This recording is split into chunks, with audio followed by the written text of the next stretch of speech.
we're in this slow growth world, slow growth environment. I think a lot of it is the result of the quantitative easing and the easy monetary policy we've seen from around the world in recent years. So we've saved ourselves somehow from this huge depression and huge recession, but now we've got slow growth. The thing that always surprises me, Scott, is when markets react like it's somehow a shock. I mean, we don't really have, really to Josh's point, any dramatic new data here. I mean, so the basis points have changed a little bit. It's not a good thing.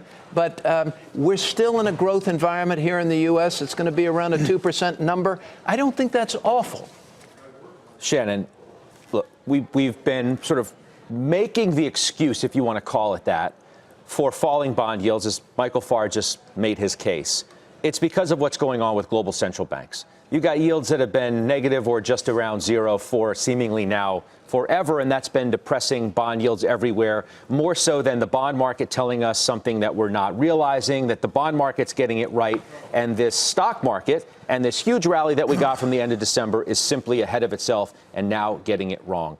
Maybe Michael was right, but maybe now he's wrong. Maybe this is suggesting we do have an economic issue we need to worry about. Well, I think it's been difficult for investors to point to the bond market to have the historical precedence as far as being able to tell when we're going into a recession, because, again, this is an environment in which global central banks have had such an exogenous impact on the functioning of the bond market. However, if you look at this from an expectation standpoint, if you look at the pivot that has been done from the Fed, and you think about it in terms of what does it look like over the course of the next 18 months, we've talked about this in the show, we've talked about this in this group, there is a clear sentiment coming out of the Fed that the softening outside of the United States is going to happen here, and that over the course of the last couple of months, there was these outlier numbers in January and February, December as well, which were pointed to the shutdown.